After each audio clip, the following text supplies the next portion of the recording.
talking point after the break. We are talking about theatre. Is theatre as a performing art slowly dying out, or is it in a phase of revival? Is the topic for tonight, and we have eminent personalities from theatre here with us on this show. In the first chunk, we did talk about extensively as to why theatre is not reaching the masses and whether it should reach the mass at all, because is it about a mass versus class distinction? We did talk about that at length, but now I want to get into the nitty-gritties of theatre.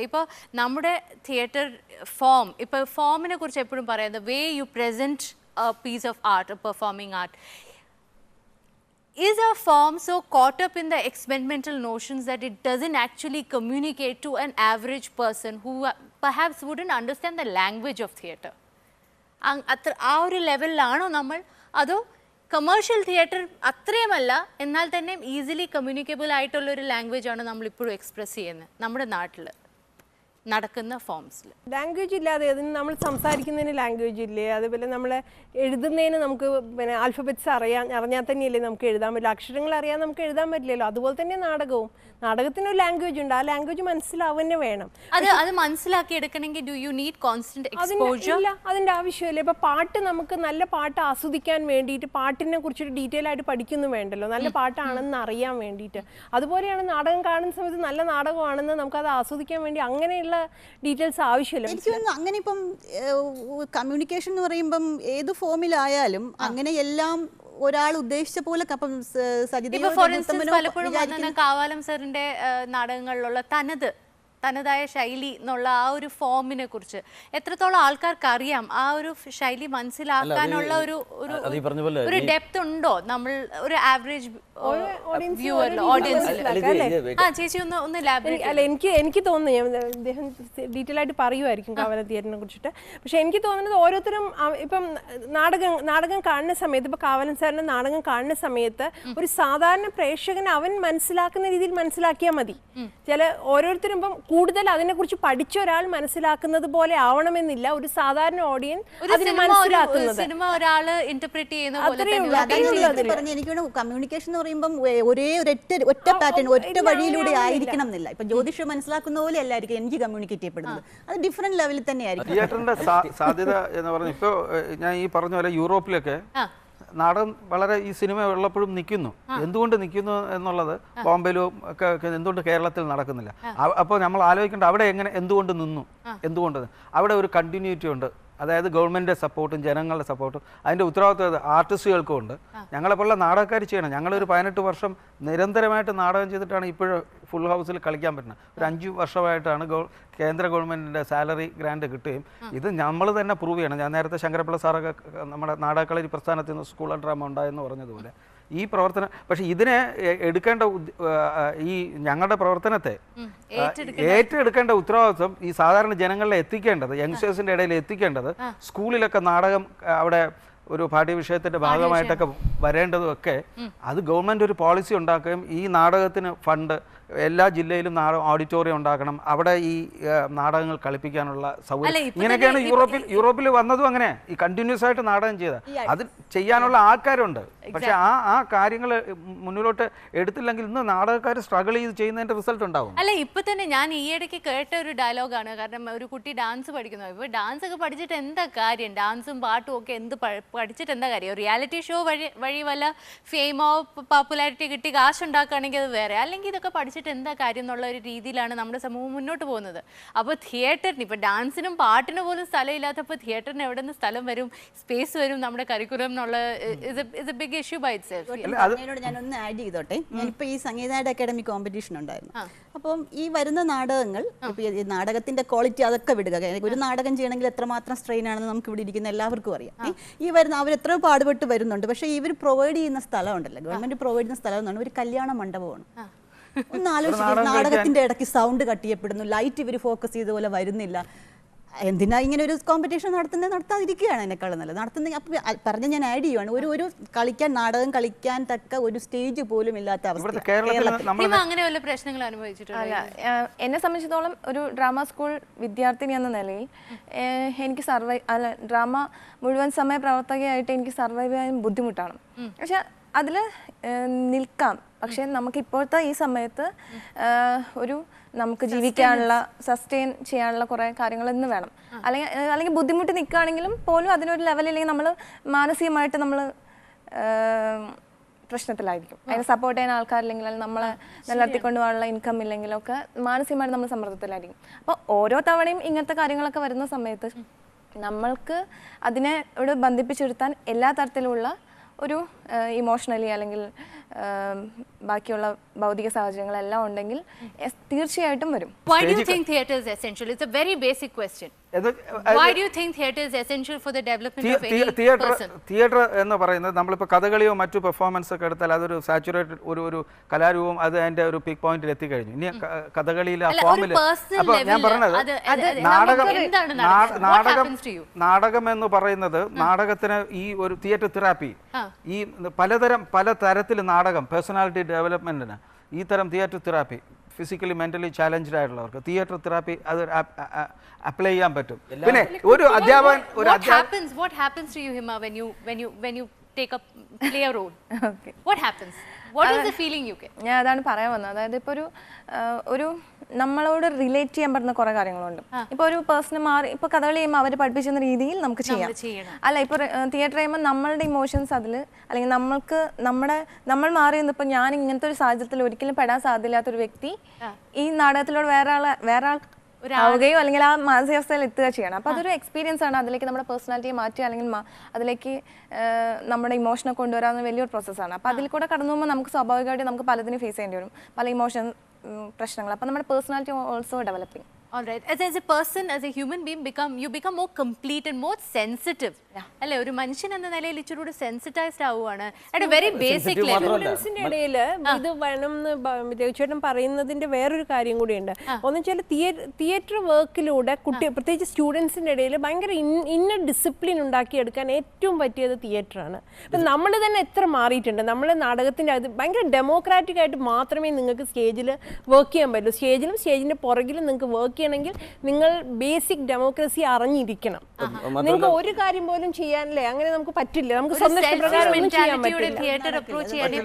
Theatre പൊതുവെ ഈ discussion വരുന്നത് ഈ theatre dying ആണ്, അങ്ങനെ മരിച്ചുകൊണ്ടിരിക്കുകയെന്ന് പറഞ്ഞാൽ സത്യത്തിൽ ആൾക്കാർ theatre കാണാറില്ല എന്നുള്ളതാണ്. ഇപ്പൊ ഞങ്ങള് കേരളത്തിന് പുറത്ത് ഈ ഡൽഹിയിലും ബാംഗ്ലൂരും ഇപ്പൊ ഇനി ഞങ്ങൾ ഫ്രാൻസിൽ വരെ 17 ഷോ ചെയ്തിട്ടുള്ള പ്ലേ നിറച്ച് ഈ നാടകങ്ങൾ തന്നെ ഞങ്ങളിവിടെ കുറച്ച് പേരുടെ മുമ്പിൽ കളിച്ചിട്ട് വളരെ നിരാശരായി മടങ്ങണം. നമ്മൾ ഇതേ ഷോ നമ്മൾ ഡൽഹിയിലോ കർണാടകയിലോ ഫ്രാൻസിലോ പോയിട്ട് കളിക്കുമ്പോൾ ഹൗസ്ഫുൾ ഷോസ് പോവാൻ വളരെയധികം അപ്രീഷിയേറ്റ് ചെയ്യപ്പെടും. ഇതേപോലെ അവാർഡുകളൊക്കെ കിട്ടണം. നമ്മുടെ കേരളത്തിൽ ഇത് പ്രോപ്പറായി ആളുകൾ അറിയുന്നില്ല. ഞങ്ങളൊരു തമാശയോടെ ഞാൻ പറയാം, ഒരു തമാശ പറയാം. ഞങ്ങളുടെ ഒരു സുഹൃത്ത്, ഞങ്ങളുടെ ഗോപാലൻ എന്ന് പറഞ്ഞാൽ, ഗോപാലൻ എന്ന സുഹൃത്ത് ഇപ്പോൾ നമ്മുടെ സഖാറാമേഡിൽ വളരെ ഒരുപാട് കാലത്ത് തിയേറ്റർ ചെയ്യുന്നത്. അപ്പോൾ ഞങ്ങൾ കർണാടകയിലൊരു ഡൽഹിയിലൊരു ഷോ നടന്നുകൊണ്ടിരുന്നപ്പം തുടക്കം മുതൽ കൈയടിച്ചു നാടകത്തിന്. അപ്പോൾ ഗോപാലൻ ഇടയ്ക്ക് വെച്ച് അല്ല ചോദിച്ചു എന്താ അവർ കൈയടിക്കണമെന്ന് ചോദിച്ചു. അല്ല ഞാൻ പറഞ്ഞു ഗോപാലൻ അവർക്ക് ഇഷ്ടപ്പെട്ടു. അല്ല അവർ കളിയാക്കുകയാണെന്ന് പറഞ്ഞു. ഒരു തിരിച്ചറിയാൻ പറ്റുന്നില്ല. കേരളത്തിൽ ഒരിക്കലും നമുക്ക് അങ്ങനെ പ്രതീക്ഷിക്കാൻ പറ്റില്ല. ആൾക്കാർ അപ്പോൾ ഞാൻ പറഞ്ഞ കാര്യം ഇത്ര മാത്രമേ ഉള്ളൂ, തിയേറ്റർ ആളുകളിലേക്ക് എത്തുന്നില്ല. വളരെ മനോഹരമായിട്ടുള്ള പ്രൊഡക്ഷൻസ്, വേൾഡ് ഫേമസ് ആയിട്ടുള്ള ഡയറക്ടേഴ്സ്, പ്ലേ റൈറ്റുകൾ, ആക്ടേഴ്സ് എല്ലാം കേരളത്തിലുണ്ട്. ഇത് പ്രോപ്പറായിട്ട് ജനങ്ങളിലേക്ക് എത്തുന്നില്ല എന്നുള്ളത്. ഇപ്പൊ തന്നെ എൻ്റെ കയ്യിൽ കുറച്ച് പേരുകളുണ്ട്. ഞാനിപ്പോൾ മേജർ ഗ്രൂപ്പ്സിനെ കുറിച്ചും മേജർ നെയിംസും എല്ലാം ഞാൻ ഒന്ന് വായിച്ചപ്പോൾ എത്ര പേരുകളാണ് ഇവിടെ വന്നിരിക്കുന്നത്. സോപാനം സാറിന്, കാവലൻ സാറിൻ്റെ ഗ്രൂപ്പുണ്ട്, അഭിനയുണ്ട്, ജ്യോതിഷിൻ്റെ, ലോകധർമ്മി ചന്ദ്രദാസൻ സാറിൻ്റെ ഓക്സിജൻ ഗ്രൂപ്പ്. ഇതല്ലാതെ തന്നെ എത്രയോ ഗ്രൂപ്പ്സ് ഉണ്ട്. ചേച്ചിയുടെ ഗ്രൂപ്പുണ്ട്, നിരീക്ഷയുണ്ട്. പിന്നെ അല്ലാതെ പേരുകൾ Prashant Narayan sir, Shankar Ramakrishnan sir, Chandradasan sir, even anyway of course, and so many names, and these are things which I myself was personally not aware of. അത് കുറച്ചൊന്ന് 10 പേരോട് ചോദിച്ചു കഴിഞ്ഞപ്പോൾ you see that there are so many people active in this. വില്ലേജിലൊക്കെ തന്നെ ഇപ്പം ഞാൻ ഒരു വില്ലേജിൽ, പാലക്കാട്ടിലെ ഒരു വില്ലേജിലെ ആളുകൾ ചേർന്നിട്ടുള്ള ഒരു ഗ്രൂപ്പിൽ അഭിനയിക്കാൻ പോവാറുണ്ട്. അപ്പോൾ എനിക്ക് ഭയങ്കര എല്ലാവരും പിന്നെ ഉദ്യോഗസ്ഥന്മാരാണ്. ചെറിയ പത്രം വിൽക്കുന്ന ആളുകൾ മുതലുള്ള ആൾക്കാരൊക്കെ ഉണ്ട്, പല ലെവൽസിലുള്ള ആൾക്കാർ. ഇവരെല്ലാവരും കൂടി ഒന്നിച്ച് പല കാസ്റ്റിൽപ്പെട്ട ആൾക്കാരുണ്ട്, പല ക്ലാസ്സിൽപ്പെട്ട ആൾക്കാരുണ്ട്. ഈ വില്ലേജിലെ ആൾക്കാർ എല്ലാവരും വില്ലേജിലെ ആൾക്കാർ, അവരെല്ലാവരും കൂടി പാലക്കാട് പാലക്കാടിലെ ഒരു ഗ്രൂപ്പിന്റെ ഇടയിൽ ഞാൻ വർക്ക് ചെയ്യുന്നുണ്ട്. അപ്പൊ അവര് പിന്നെ പ്രമോദ് പയ്യന്നൂരിന്റെ മതിലുകൾ എന്ന് പറഞ്ഞ നാടകമാണ്, ബഷീറിന്റെ മതിലുകളാണ് അവർ ചെയ്യുന്നത്. അപ്പം എന്ത് രസമാണ് ആ വില്ലേജിൽ അവർക്ക് അങ്ങോട്ടും ഇങ്ങോട്ടും പരിചയമുള്ള ആളുകൾ എല്ലാവരും കൂടി ചേർന്ന് അവർ എത്രയോ 10-20 വർഷമായിട്ട് നാടകം കളിക്കുന്ന ആൾക്കാരാണ് അവര്. നിരീക്ഷയിലാണെങ്കിൽ പോലും ഇപ്പൊ ഞങ്ങള് കുറച്ച് പെൺകുട്ടികളാണ് അതിൽ ചെയ്യുന്നത്. പിന്നെ ചേച്ചിമാരുണ്ട്, സുധി ചേച്ചി, രാജ ചേച്ചി. അപ്പൊ അവിടെ ആദ്യമൊക്കെ നമ്മൾ ഒരു ബുദ്ധിമുട്ട് കാണുമ്പോൾ അത് ചെയ്തെടുക്കാൻ പൈസയുടെ ഒക്കെ ബുദ്ധിമുട്ട് നമുക്കും ഭയങ്കര വിഷമം ഉണ്ടായിട്ടുണ്ട്. അതായത് ഇത് ചെയ്തെടുക്കാൻ എന്ത് ബുദ്ധിമുട്ടാണ്. പക്ഷെ ഇപ്പോൾ കുറച്ചും കൂടി അതിനൊരു ഇപ്പോൾ ഗവൺമെന്റ് ഗ്രാൻഡൊക്കെ കുറച്ചും കൂടി ഒരു സപ്പോർട്ട് കിട്ടുന്നുണ്ട്. സ്ത്രീകളുടെ ഗ്രൂപ്പാണ്, നിരീക്ഷ സ്ത്രീകളുടെ ഗ്രൂപ്പാണ്, സ്ത്രീകൾ നടത്തിക്കൊണ്ടു പോകുന്ന ഗ്രൂപ്പാണ്. ഇപ്പൊ ഫെസ്റ്റിവലിൽ ഇപ്പോൾ ഇന്റർനാഷണൽ NST ഫെസ്റ്റിവലിലൊക്കെ കളിച്ചു. നാടകത്തിന് ഇപ്പോൾ സിനിമയാണെങ്കിലും ഒരു സിനിമയ്ക്ക് വിളിച്ചു കൂട്ടിയിട്ട് ആ സിനിമയുടെ വർക്ക് കഴിയുമ്പോൾ അവരെ പിരിച്ചുവിടാം. പിന്നെ അതല്ല, നാടകം കണ്ടിന്യൂസ് ആയിട്ട് ഒരു കുടുംബം പോലെ വർക്ക് ചെയ്യണം. അവർക്ക് ദിവസം ആഹാരം വേണം. ഈ പറഞ്ഞതുപോലെ സമൂഹത്തിലൊരു സ്ഥാനം ഉണ്ടാകുന്നിട്ട് വീട്ടിൽ കാശ് കൊണ്ട് കൊടുത്താൽ വീട്ടുകാർ ഹാപ്പി ആവും. നന്നായിട്ട് നാടകം ചെയ്യുന്നുണ്ട്. സമൂഹത്തിൽ നാടക പ്രവർത്തകർ എന്ന് പറഞ്ഞാൽ അതൊരു സ്ഥാനം, അത് ഞാൻ പറഞ്ഞ ഒരു സമൂഹം ഉണ്ടായി കൊടുക്കേണ്ടതാണ്. അതൊരു ഗവൺമെൻറ്റിൻ്റെ പണിയാണെന്നാണ് ഞാൻ പറയുന്നത്. നമുക്ക് നാടകം ചെയ്യാനേ പറ്റുള്ളൂ. അപ്പോൾ അതിന് സമൂഹത്തിൽ ഒരു റെസ്പെക്റ്റ് ഉണ്ടാവണം, അവർക്ക് ജീവിക്കാനുള്ള പണം ഉണ്ടാവണം, അത് അവതരിപ്പിക്കാനുള്ള സ്ഥലങ്ങൾ വേണം, അത് ട്രെയിൻ ചെയ്യാനുള്ള ഇത് റിഹേഴ്സൽ സ്പേസ് ഇങ്ങനെ തുടങ്ങി ഒരു അതെ ഒരു കുറച്ച് പേര് 10 പേര് കൂടി കഴിഞ്ഞാൽ അവർക്ക് ബസ് ഫെയർ വേണം വന്നെത്താൻ. വന്നു കഴിഞ്ഞാൽ ചായ കുടിക്കണം, ചായ കുടിച്ചിട്ട് റിഹേഴ്സൽ ചെയ്യണം. ഒരു പോയിന്റ് റേസ് ചെയ്യാനുള്ളതെന്ന് വെച്ചാൽ നമ്മൾ തിയേറ്റർ ഇൻഡിപെൻഡൻ്റ്ലി നമ്മൾ കാണുകയാണെങ്കിൽ it is A separate entity. പക്ഷെ അതേ സമയത്ത് നമുക്ക് വേറെ മീഡിയംസ് ഉണ്ട്, ടെലിവിഷൻ ഉണ്ട്, ഫിലിംസ് ഉണ്ട്. അപ്പോൾ ഈ 3 മീഡിയംസ് നമ്മൾ ഒന്നിച്ച് വെച്ച് കഴിഞ്ഞാൽ ഒരു ഗിവ് ആൻഡ് ടേക്ക് ഉള്ള ഒരു പ്രോസസ്സ് ഉണ്ട്. വി നോ അബൌട്ട് ആക്ടേഴ്സ്, തിയേറ്ററിൽ ആക്ടേഴ്സ് പോയിട്ടുണ്ട്, ഡയറക്ടേഴ്സ് പോയിട്ടുണ്ട്. ഇപ്പോൾ ശ്യാം പ്രസാദ് സർ തന്നെ ഡ്രാമ ബാക്ക്ഗ്രൗണ്ടിൽ നിന്നാണ്. അപ്പോൾ അങ്ങനെ നമ്മൾ മൂവ്മെൻറ്റ് ഓഫ് പീപ്പിൾ കാണുന്നുണ്ട്. But there is no movement of the media, so to say. ഇപ്പോൾ TV ഡ്രാമാസ് ഉണ്ട് യൂറോപ്പിൽ, but we don't see that happening in Kerala. അല്ല, വിഷ്വൽ മീഡിയയ്ക്ക് ഭയങ്കരമായിട്ടുള്ള എഫക്റ്റ് ഉണ്ട്. ഇപ്പോൾ ടെക്നോളജി നന്നായിട്ട് യൂസ് ചെയ്യുന്നുണ്ട്, പിന്നെ ഡ്രാമയിൽ ഉപയോഗിക്കുന്നുണ്ട്. വിഷ്വൽ ലാംഗ്വേജ് ഭയങ്കര ഇമ്പോർട്ടന്റ് ആണ്. ഇപ്പൊ മാത്രമല്ല അത്തരം ഒരു കമ്പാരിസണിൽ വലിയ അർത്ഥം ഉണ്ടെന്ന് ഡിഫറെന്റ് ആയിട്ടുള്ള സംഗതി. അല്ല, അതിൽ തന്നെ ഒരു ലൈഫ് ആർട്ട് ശക്തമായിട്ട് വരുന്നുണ്ട്. അപ്പൊ അതുകൊണ്ട് മാസ് അതിനെ കുറിച്ച് അറിയുന്നുണ്ട്. പക്ഷെ ഇവിടെ അങ്ങനെ ഒരു അതൊരു കാര്യം. TV ഇപ്പൊ നാടകം എന്ന് പറഞ്ഞ പ്രത്യേകം ഒരു മീഡിയമാണ്. അത് നാടകത്തിന്റെ ഒരു സ്റ്റേജ് ലാംഗ്വേജ്. അതിനെ അതുപോലെ ക്യാമറയിൽ ഷൂട്ട് ചെയ്ത് കഴിഞ്ഞാൽ ഒരു ഡ്രാമാറ്റിക് എഫക്റ്റ് ഓഡിയൻസിന് നഷ്ടപ്പെടും. പക്ഷെ അങ്ങനെ ഒരു ഓഡിയൻസിനെ കൾട്ടിവേറ്റ് ചെയ്ത് എടുക്കാനുള്ള വൺ മീൻസ് ആയിട്ട് കരുതിക്കൂടെ? നമ്മൾ തന്നെ ഐസൊലേഷനിൽ ജീവിച്ചിട്ട് ആൾക്കാർ ഞാൻ സ്കൂൾ ഡ്രാമ കഴിഞ്ഞിട്ട് ഇത് വന്നിട്ട് പല നാടകങ്ങളിലും ടെലിവിഷനിൽ അഭിനയിച്ചിട്ടുണ്ട്. അപ്പോഴ് വരുന്ന പ്രശ്നം എന്ന് പറഞ്ഞാൽ അവിടെ ഉള്ള ഇത് ഫിലിം പ്രൊഡ്യൂസേഴ്സിന് ഇതിനെ ടെലിവിഷൻ മീഡിയയിലൂടെ ഒരു ഡ്രാമാറ്റിക് എഫക്റ്റ് ഉണ്ടാക്കണം എങ്ങനെയാണെന്നുള്ള പരിചയമില്ല. ഞാൻ പറഞ്ഞ ഒരു കാര്യം വെച്ചാൽ ഒരിക്കൽ ഞങ്ങൾ ഒരു നാടകത്തിൽ അഭിനയിച്ചപ്പം ഒന്നി ഡയലോഗ് പറയുന്ന ആളെ മുഖത്ത് ക്യാമറ വേണം, അല്ലെങ്കിൽ അയാൾ ഞാൻ ആരോട് പറഞ്ഞ അയാളെ മുഖത്ത് വേണം. ഇത് രണ്ടും കൂടെ ഇത് വേറെ എവിടെയോ ക്യാമറ ഇരിക്കുക. അപ്പൊ ഒരു 3 ക്യാമറ വെച്ചിട്ട് ചുമ്മാ നാടകം അതൊരു ആർട്ട് ഫോമാണ്. അമേരിക്കയിൽ ഞാനൊരു TV പ്രൊഡക്ഷൻ കണ്ടത്. ആ പ്രൊഡക്ഷൻ ഡ്രാമ കംപ്ലീറ്റ് നേരിട്ട് അങ്ങനെ കാണിക്കുമല്ല. ഇപ്പൊ ഡ്രാമയുടെ പിന്നിലുള്ള ഇവരുടെ റിഹേഴ്സൽ പ്രോസസ്സ്, ഒരു ആക്ട്രസ് എങ്ങനെയാ ക്യാരക്ടർ ഇവോൾവ് ചെയ്തു, എന്നിട്ട് കുറച്ച് ഇത് കാണിക്കുക, എന്നിട്ട് അടുത്ത പിന്നെ ഒരു എപ്പിസോഡ് ആ ഡ്രാമ കുറെ കണ്ടിന്യൂസ് കുറെ പാർട്ട് കാണിക്കുക, full length drama straight away കാണിക്കുമല്ല. പക്ഷെ ഇതിന്റെ പിന്നിലുള്ള കുറെ വർക്ക്, അപ്പൊ അത് കാണുമ്പോൾ ആസ് ആൻ ഓഡിയൻ എനിക്ക് തോന്നുന്നത് ഞാൻ അത് കണ്ടേ പറ്റൂ ഈ നാടകം എന്ന് തോന്നുന്നത്. അതിന്റെ പിന്നിലുള്ള ഒരു സ്ട്രെയിൻ അല്ലെങ്കിൽ അതിന്റെ വർക്കിംഗ് പ്രോസസ് ആൻഡ് എഫേർട്ട്. അപ്പൊ അത് കാണുമ്പോൾ എനിക്ക് ആ നാടകം കണ്ടേ പറ്റൂ. അപ്പൊ അങ്ങനെ പോയിട്ട് ഞാൻ പൈസ കൊടുത്ത് പോയി നാടകം കണ്ടിട്ടുണ്ട് അമേരിക്കയിൽ. ഞാൻ പറഞ്ഞ അത്തരത്തിലുള്ള ഒരു വർക്ക് നമ്മൾ കേരളത്തിൽ മീഡിയന്റെ സപ്പോർട്ട് എത്രമാത്രം ഉണ്ട് എന്നുള്ളത് നമ്മൾ ആലോചിക്കേണ്ടത്. കേരളത്തിലെ മീഡിയ ചെയ്യുന്ന ഒരു കാര്യം എന്ന് പറയുന്നത് പിന്നെ പൊതുവായിട്ടുള്ള ഫെസ്റ്റിവലുകൾ കവർ ചെയ്യും. അപ്പം ക്യാമറ കൊണ്ടുപോയി കിട്ടാവുന്ന സംഗതികളൊക്കെ കവർ ചെയ്യാന്നുള്ള അതിനൊരു എഫേർട്ട് എടുത്തിട്ട് ഇതിനെ ഒരു പെർട്ടിക്കുലർ പ്ലേ ഉണ്ടെങ്കിൽ ആ പെർട്ടിക്കുലർ പ്ലേ പെർഫോമൻസിന്റെ അന്ന് പോയി കുറെ ഇന്റർവ്യൂസ് എടുക്കുക ചെയ്യാൻ മാത്രമാണ് ചെയ്യുന്നത്. അതല്ലാത്തൊരു എഫേർട്ട് എടുക്കേണ്ടതുണ്ട്. ഇപ്പൊ കോളേജിലും ഒക്കെ പോയിട്ട് TV സിനിമ പ്രൊമോട്ട് ചെയ്യുന്ന കണ്ടിട്ടില്ലേ? അതിന്റെ ഡയറക്ടേഴ്സ് അവിടെ എന്തുകൊണ്ട് നാടകത്തിൽ വരുന്നില്ല? ഈ കാര്യത്തിൽ ഒന്ന് നമ്മൾ ഈ ഡിസ്കഷൻ മനസ്സിലാക്കേണ്ട തന്നെ പ്രധാനപ്പെട്ട തോന്നുന്നത്, ഞങ്ങളിതാരും തിയേറ്റർ ചെയ്യുന്നത് ഞങ്ങളുടെ മനസ്സിൽ 100% ഇതൊരു ഡൈയിങ് ആർട്ടായിട്ടോ അങ്ങനെ അല്ല കേട്ടോ. അതായത് ലോകത്തിലെ നാടകം മാത്രമല്ല, പല ആർട്ടിസ്റ്റുകളും മരിച്ചു പോയിട്ടാണ് ലോകം അവരുടെ പെയിന്റിങ് തന്നെ തിരിച്ചറിഞ്ഞിട്ടുള്ളത്. അവർ മരിച്ചുപോയി ദാരിദ്ര്യത്തിലൊക്കെ. അപ്പം നമ്മൾ ഇത് ഡൈയിങ് ആർട്ടാണെന്നോ ആ നിലയ്ക്കല്ല ഞങ്ങൾ കണ്ടുകൊണ്ടിരിക്കുന്നത്. ഞങ്ങൾ പിന്നെ ഇതിന്റെ ഞാൻ ആദ്യം പറഞ്ഞതുപോലെ തന്നെ എത്ര പേര് കണ്ടു, എത്ര പേര് ഇപ്പം സിനിമയുടെ ഡിസ്കഷൻ നടക്കുന്നത്, ഏത് സിനിമയുടെ മേളിലാണ് ഈ ക്യാമ്പസിൽ പോയിട്ട് ഡിസ്കഷൻ നടക്കുന്നത്? അത് പിന്നെ ഈ കിംഗി ഉടുക്കിന്റെ സിനിമയുടെ പേരിലല്ല. ഇവിടുത്തെ ഞാൻ പറയുന്നത് തേർഡ് റേറ്റ് കമേഴ്ഷ്യൽ സിനിമകളുടെ മേളിലാണ് ഈ ഡിസ്കഷൻസ് നടക്കുന്നത്. അല്ലാതെ ഇവിടുത്തെ ഞാൻ തിയേറ്റർ വളരെ സജീവമാണ്. കേരളത്തിൽ തിയേറ്റർ മാത്രമല്ല, ഞാൻ ഏറ്റവും ഇതായിട്ട് വേൾഡ് ഫേമസ് ആയിട്ടുള്ള ഇപ്പം ബോസ് എന്ന് പറയുന്നത് നമ്മുടെ കൃഷ്ണമാചാരി ബോസിനെ എത്ര മലയാളിക്ക് അറിയാം, എത്ര മലയാളി ചെറുപ്പക്കാർക്ക് അറിയാം, എത്ര വേൾഡ് ഫേമസ് ആയിട്ടുള്ള എത്ര പെയിന്റേഴ്സ്, ഡാൻസേഴ്സ്, സാഹിത്യകാരെ എനിക്ക് അത്ര വേൾഡ് എനിക്ക് അറിഞ്ഞുകൂടാ. പക്ഷേ ഒരുപാട് പെർഫോമിംഗ് ആർട്ടിസ്റ്റുകൾ വേൾഡ് ഫേമസ് ആയിട്ടുള്ള ഒരുപാട് ആൾക്കാരും മലയാളികളാണ്. മലയാളികൾക്ക് അറിയില്ല. ഞാൻ പറയും എനിക്ക് നമ്മൾ ചെയ്തുകൊണ്ടിരിക്കുന്ന ആർട്ടിസ്റ്റുകളുടെ പ്രശ്നമല്ല ഇത്. ഒരു ഗവൺമെന്റിന് വേണമെങ്കിൽ അല്ലെ ജനങ്ങൾക്ക് വേണമെങ്കിൽ അവരുടെ ചോയ്സ് തിരഞ്ഞെടുക്കണം ഏതാണ് വേണ്ടത് എന്നുള്ളത്.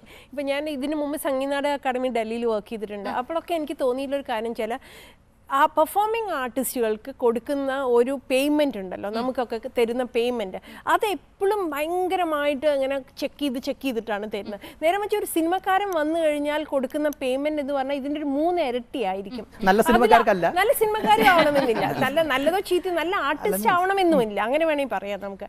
നല്ല സിനിമയെ സ്ട്രഗിൾ ചെയ്യുന്നുണ്ട്. ഒരു പടം എടുക്കാൻ തന്നെ നാടകം ഞങ്ങൾക്ക് കുറച്ചുകൂടെ എളുപ്പമാണ്. ഞങ്ങൾക്കൊന്നും വേണ്ട, ഞങ്ങൾക്കൊരു സ്പേസും 2 ആളുകൊണ്ട് ഞങ്ങൾ നാടകം ചെയ്യും, ഞങ്ങൾ സന്തോഷത്തിലാണ്. സിനിമക്കാർക്ക് ഇപ്പം ഞാനൊരു സിനിമ, ഞാൻ പലപ്പോഴും സിനിമയെക്കുറിച്ച് ഞാൻ ഒരു ടെക്നോളജി ഞാൻ നന്നായിട്ട് ആലോചിക്കുന്ന സമയത്ത് നന്നായിട്ട് റീച്ച് ചെയ്യാൻ പറ്റുന്ന ഒരു മാധ്യമമാണ്. എനിക്ക് നാടകം ഒരു സ്റ്റേജിൽ ഒരു ഷോയെ ചെയ്യാൻ പറ്റും. സിനിമ വളരെ പവർഫുൾ ആയിട്ടുള്ള ആർട്ട്, എനിക്ക് ലോകം മുഴുവൻ കാണിക്കാം ഒരു സിനിമ. ഒരു ആർട്ട് ഫോം എന്നുള്ളത് വളരെയധികം വൈബിൾ ടെക്നോളജിയുടെ വളരെ അത് വേറൊരു ഫോമാണ്. പക്ഷെ ആലോചിക്കുമ്പോൾ ഒരു സിനിമ ചെയ്യാൻ ഈ പൈസയൊന്നും പോരാ. നല്ല സിനിമ ഉണ്ടാക്കാൻ ചിന്തിക്കാൻ തന്നെ പറ്റില്ല. ഇനി നല്ല സിനിമ ആയാലോ അത് സെൻസർ ചെയ്യും, ആൾ കാണുക പോലുമില്ല. ഞങ്ങൾ വളരെ നന്നായിട്ട് തിയേറ്റർ കുറച്ചുകൂടെ പവർഫുൾ ആയിട്ട് നന്നായി ചെയ്യാൻ പറ്റുന്ന ഇവിടെയുള്ള ഒരാൾ സിനിമ അനുഭവം ഉള്ള ഒരാൾ ഇവിടെ ഇരുന്ന് ചിരിക്കുന്നുണ്ട്. ഹിമയോട് പല കാര്യങ്ങളും ചോദിക്കാനുണ്ട്. But that will be after the break. എങ്ങനെയുണ്ട് തിയേറ്റർ വേഴ്സസ് സിനിമ? ഈ കാര്യം എനിക്ക് ചോദിച്ചു മനസ്സിലാക്കണം. But that will be after the break. ദിശാബോധം നമുക്ക് ഇനിയും കൈവരേണ്ടതായിട്ടില്ലേ നാടകത്തിന്? മുമ്പൊക്കെ ഉണ്ടായിരുന്നു. മുമ്പൊക്കെ നാടകത്തെപ്പറ്റി വളരെ വ്യക്തമായ ധാരണകളും വ്യക്തമായ സംവേദന ശക്തിയും സംവേദന രീതിയും നാടകം കൈമുതലാക്കിയിരുന്നു. ഏത് ശൈലി എന്നുള്ളതല്ല ഞാൻ ഉദ്ദേശിക്കുന്നത്, ഏത് ശൈലിയിൽപ്പെട്ട നാടകമാണെങ്കിൽ. അതുപോലെ തന്നെ പ്രൊഫഷണലെന്നോ അമച്വറെന്നോ എന്ത് പേരുമാറ്റം കൊടുത്താലും വേണ്ടില്ല, നാടകം എന്ന് പറയുന്ന ആ മാധ്യമം, ആ മാധ്യമത്തിൻ്റെ ഗ്രാമർ, ആ മാധ്യമത്തിൻ്റെ വ്യാകരണം, അതിൻ്റേതായ വ്യാകരണമാണ്, മറ്റൊന്നിനും അതില്ല. ഓഡിയൻസിന് വേണ്ടത് വളരെ വ്യത്യസ്തമായ നാടകങ്ങളാണ് ആവശ്യം. അപ്പോൾ വെസ്റ്റേണും വേണം, ഈസ്റ്റേണും വേണം, പ്രൊഫഷണൽ നാടകവും വേണം, എല്ലാം വേണം, കൊമേഴ്സ്യലെല്ലാം വേണം. പക്ഷേ എല്ലാത്തിലും നല്ല നാടകങ്ങളുണ്ട്, ഇല്ലെന്ന് പറയാൻ പറ്റില്ല. എല്ലാത്തിലും നല്ലതുണ്ട്, പക്ഷേ എല്ലാം നല്ലതെന്ന് പറയാനും പറ്റില്ല. ഒരു നാടകശാല തന്നെ നമുക്കില്ല എന്നുള്ളതാണ് വാസ്തവം. പക്ഷേ അത് മാറ്റിയെടുക്കേണ്ടത് ഇവിടുത്തെ ഗവൺമെൻറ്റിൻ്റെ ഇടപെടൽ കൃത്യമായിട്ട് നടന്നാൽ മാത്രമേ അത് കൃത്യമായിട്ടുള്ളൊരു നാടകശാല ഉണ്ടാവൂ. അതിനുള്ള ഒരു നല്ലൊരു വേദി ഉണ്ടാക്കിയെടുക്കാൻ പറ്റും. ഒരു നാടകം കാണാൻ നമ്മൾ ടിക്കറ്റ് എടുത്ത് മാസങ്ങളോളം വെയിറ്റ് ചെയ്തുകൊണ്ടിരിക്കുന്ന അവസ്ഥയാണ് ഗ്രീസിലും അതുപോലെ തന്നെ അമേരിക്കയിലും ഒക്കെ ബ്രോഡ്വേ തിയേറ്റർ, അങ്ങനെയുള്ള തിയേറ്ററുകൾ അവിടെ പ്രൊഫഷണലാണ്. ആ പ്രൊഫഷണൽ നമ്മളിപ്പോൾ ഈ ഒരു ഉത്സവങ്ങളിൽ കാണുന്ന നാടകമേ അല്ല. അതിനെ ജനങ്ങൾ ഉൾപ്പെടെ എല്ലാവരും, ഗവൺമെൻറ് ഉൾപ്പെടെ ജനങ്ങളും ഗവൺമെൻറ്റും ഒന്നിച്ചു ചേർന്ന് അതിനെ വളരെ ഗൗരവത്തോടു കൂടി എടുക്കുന്നുണ്ട്. എന്തുകൊണ്ട് നമുക്ക് അങ്ങനെ ഒരു ഗൗരവം കേരളത്തിൽ വരുന്നില്ല?